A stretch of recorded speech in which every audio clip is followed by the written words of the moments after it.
There's something you want, whether it's more support at home, a raise, a shift in responsibilities, or courage to set new boundaries. The thing is, these aren't easy conversations.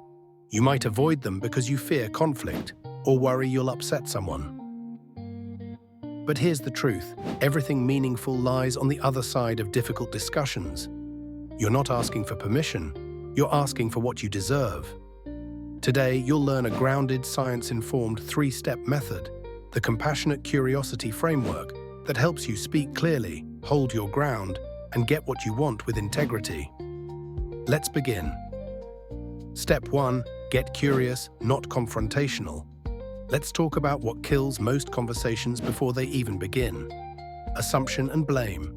You walk into the room ready to be heard, but the moment you lead with frustration, sarcasm, or accusation, the other person shuts down. That's because, biologically, their brain senses a threat. According to neuroscience research from Dr. Dan Siegel, when someone feels attacked, verbally or emotionally, their brain shifts into fight or flight mode. Their prefrontal cortex, the part responsible for reasoning, goes offline. They stop listening and start defending.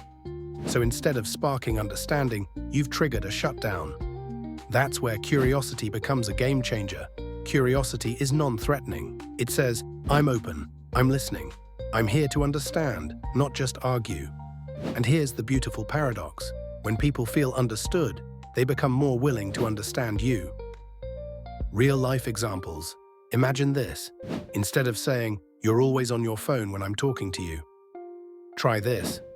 I've noticed we don't talk as much when we're together lately. Have you noticed that too? Or at work, you said you'd get the report to me Monday, and I had to follow up 3 times. What happened? Now reframe. I know last week was intense. How were things on your end with that report? That's not weakness, it's strategic empathy. You're inviting them into the conversation rather than pushing them out. Tactical phrases you can use. I'm curious, what's your take on this? Can you help me understand what you were thinking when?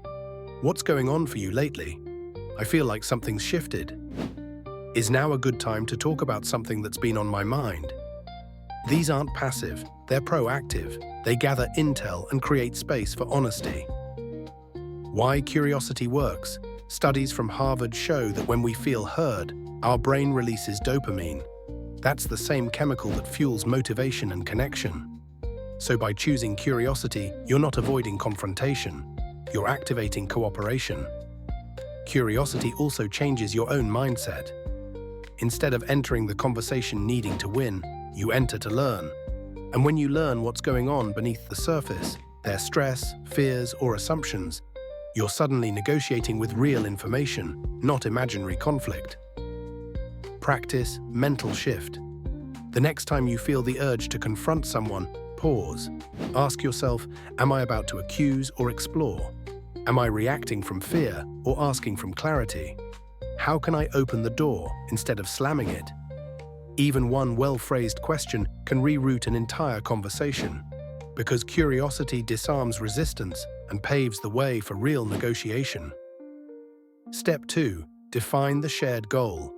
Let's say you've opened the conversation with curiosity. You've created space for honesty. Now what? Now you define the shared goal.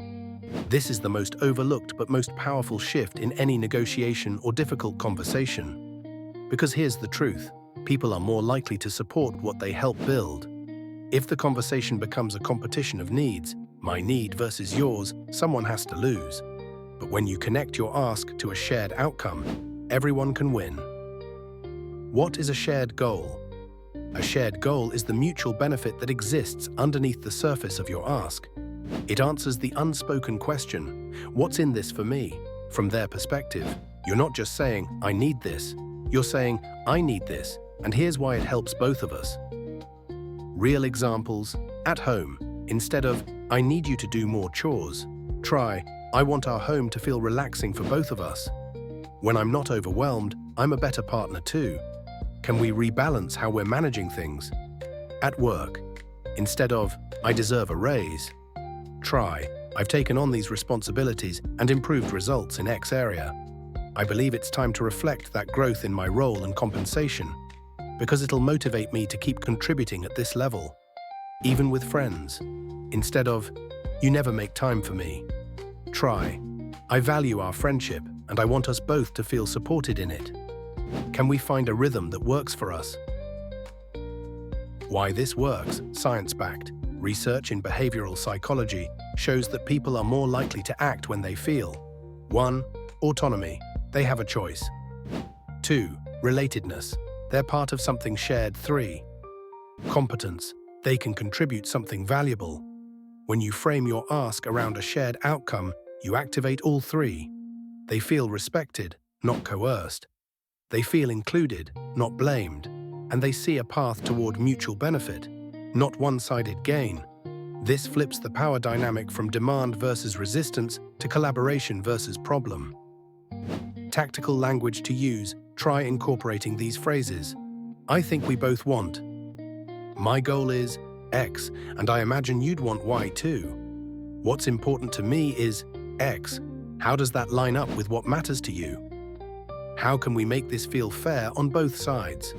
These phrases validate their perspective while still centering your request. Common pitfall to avoid. Don't skip this step. Most people move straight from frustration to request. "You're not doing this. I need you to fix it." But if they don't know why it matters to both of you, it feels like pressure, not partnership. Defining the shared goal is what turns tension into teamwork. Quick exercise. Right now, think about one conversation you've been avoiding. What's the real goal behind it? Not just for you, but for the relationship. Ask yourself, how would life feel if this worked better for both of us? What's one sentence I can say that shows we're on the same team? Write it down, say it out loud. The moment you define the shared goal, the other person is no longer the obstacle. They become a potential ally in solving the problem. Step 3. Make the ask with accountability. Now that you've won, opened the conversation with curiosity too, framed your need as part of a shared goal, it's time to make the actual ask. And here's where most people freeze. They've danced around the issue, hinted at it, maybe even guilt-tripped or over-explained, but they never say what they need, clearly, calmly, and with structure. Let's fix that. Why most asks don't work. There are 3 major mistakes people make when making a request. 1. Vagueness. "Can you help more around here?" 2. Over-apology. "Sorry, I just feel bad even asking this, but..." 3. No follow-through. "Let's figure it out." And then it's never discussed again. If you want a real result, you need to lead the ask like a roadmap, specific, confident, and structured. Step A. Be direct and grounded. Say what you need. Not aggressively, not passively, just directly. Example: "I'd like you to handle dinner 3 nights a week so I can decompress from work. I'm asking for a $5,000 raise to match my increased responsibilities. I need 24 hours notice before plans so I don't feel pressured." It's not rude, it's respectful clarity, and clarity builds trust. If you struggle with this, rehearse. Practice saying it out loud without shrinking your tone or justifying yourself. Step B. Add accountability. Here's what most people never do, but this is what makes your ask feel credible and actionable. Add structure, details, what, when, and how. Example: "I'd like to try this for the next 10 days and then check in together after. Could we schedule 20 minutes Friday to revisit this? Let's make it official on the calendar and treat it like a real commitment." This makes your request feel real, not abstract. People are more likely to follow through when expectations are measurable, time-bound, clear. Step C. Stay open, not rigid. Sometimes the person says no or hesitates. That doesn't mean you failed. Instead of reacting emotionally, shift back into curiosity. Ask, "What about this feels hard for you? Is there another way we can solve this that works for both of us? What would need to change for this to feel doable?" That keeps the dialogue alive, without collapsing your boundaries. Remember, you're not trying to control the outcome. You're showing leadership in how you communicate the ask and how you respond to resistance. Why this works, backed by science. Psychology research shows that specific time-based requests are up to 50% more likely to be honored than vague ones. And when people feel the freedom to negotiate terms, not just receive ultimatums, they stay engaged. Also, accountability creates psychological closure. It tells your brain, this isn't an emotional loop anymore. It's a clear, agreed-upon commitment. And that's how relationships grow. Not just through understanding, but through action. Recap and real-life scenario. Let's recap the structure. 1. Say the need clearly. 2. Define specifics. What, when, how. 3. Create a check-in or follow-up. 4. Stay flexible but grounded. Example, I'd like us to each own our part of the weekend plans. Could we try alternating weekends where one of us takes the lead? Let's give it a 2-week test and see how it feels. That's not just a request, that's leadership in your relationships. Let's face it, hard conversations don't get easier with time. Avoiding them doesn't solve the problem, it prolongs the pain. But today, you've learned something different. You've learned that power doesn't come from raising your voice. It comes from raising your standards with clarity, empathy, and structure. So here's your roadmap. 1. Get curious, not confrontational. Lower defenses. Invite understanding. Ask, not accuse. 2. Define the shared goal. Show that your ask isn't about winning, it's about what you both want to improve. 3. Make the ask. With accountability. Speak clearly, set boundaries. Anchor the request in follow-through. This is the heart of what we call silent influence, a method of communication that protects your peace while earning respect. And remember, you don't need to be louder to be heard. You just need to be clearer, calmer, and more committed to your own growth. Choose one conversation you've been avoiding, use the framework, rehearse it. Then have it, with calm. You'll be surprised what opens up on the other side of honesty.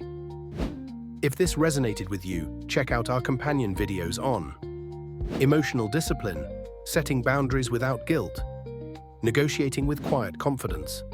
Subscribe to Next Me Project for weekly tools to lead your life with clarity and inner power. No noise, no drama, just growth. Drop a comment. What conversation have you been putting off? And what's the first sentence you'll lead with? You've got this. I'll see you in the next one.